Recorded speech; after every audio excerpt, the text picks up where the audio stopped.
ಇತಿಹಾಸವನ್ನು ಅವಲೋಕಿಸಿದಾಗ ಮಹತ್ ವ್ಯಕ್ತಿಗಳು ಮತ್ತು ಇತಿಹಾಸವನ್ನು ಹೊಂದಿರತಕ್ಕಂಥ ವ್ಯಕ್ತಿಗಳು, ಸಮಾಜಕ್ಕೆ ಸಮಾಜಮುಖಿಯಾಗಿ ಕೆಲಸ ಮಾಡಿರ್ತಕ್ಕಂಥ ವ್ಯಕ್ತಿಗಳನ್ನ ನಾವು ಯಾವಾಗಲೂ ಸ್ಮರಿಸ್ತಾ ಇರ್ತೀವಿ.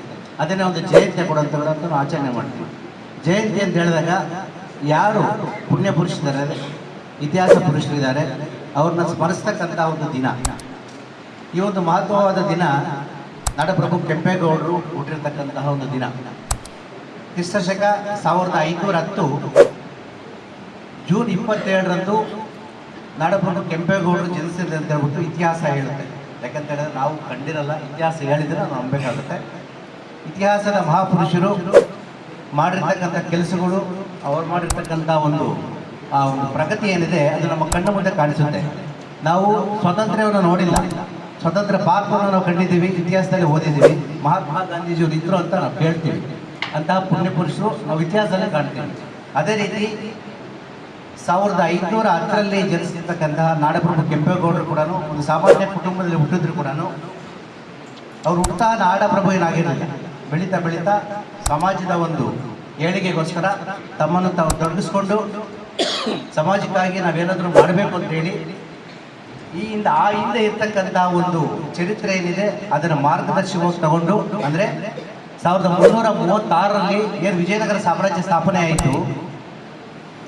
ವಿಜಯನಗರ ಸ್ಥಾಪನೆ ಆದ ನಂತರ ಆ ಕಾಲದಲ್ಲಿ ಇವರು ಹುಟ್ಟಿಲ್ಲದೆ ಇದ್ರೂ ಕೂಡ ಅದು ಒಂದು ಇವರಿಗೆ ಮಾಡಲ್. ಯಾವ ರೀತಿಯ ಒಂದು ರಾಜ್ಯಭಾರ ಅನ್ನೋದಿರುತ್ತೆ, ರಾಜ್ಯ ಅನ್ನೋದಿರುತ್ತೆ. ರಾಜರಿಗೆ ನಾವು ಪ್ರಜೆಗಳಿಗೆ ನಾವು ಯಾವ ರೀತಿ ಒಂದು ಉತ್ತಮ ಆಡಳಿತ ಕೊಡಬೇಕು ಅನ್ನೋದು ಆ ಒಂದು ಪರಿಕಲ್ಪನೆ ಒಂದು ವಿಜಯನಗರ ಸಾಮ್ರಾಜ್ಯದಿಂದಲೇ ಇವರು ಬರುತ್ತೆ. ವಿಜಯನಗರ ಸಾಮ್ರಾಜ್ಯ 336ರಲ್ಲಿ ಸ್ಥಾಪನೆ ಆದ ನಂತರ ಇದರಲ್ಲಿ 4 ರಾಜವಂಶಸ್ಥರು ಆಳ್ವಿಕೆ ನಡೆಸ್ತಾರೆ.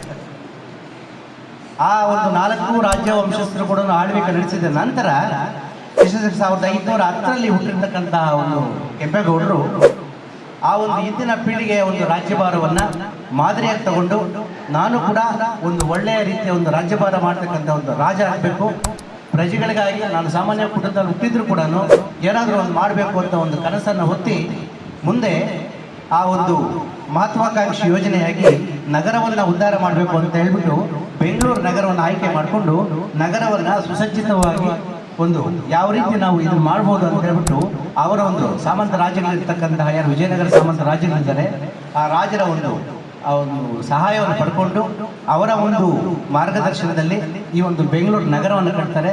ಆ ನಗರ ಅವತ್ತು ಕೂಡ ಸುಮಾರು 500 ವರ್ಷಗಳಾಯಿತು. 500 ವರ್ಷಗಳಾದರೂ ಕೂಡ ಇವತ್ತು ಕೂಡ ನಾವು ಮಾದರಿ, ಪ್ರಪಂಚಕ್ಕೆ ಒಂದು ಮಾದರಿ ಬೆಂಗಳೂರು ನಗರ ಅಂತ ಹೇಳಿದ್ರೆ.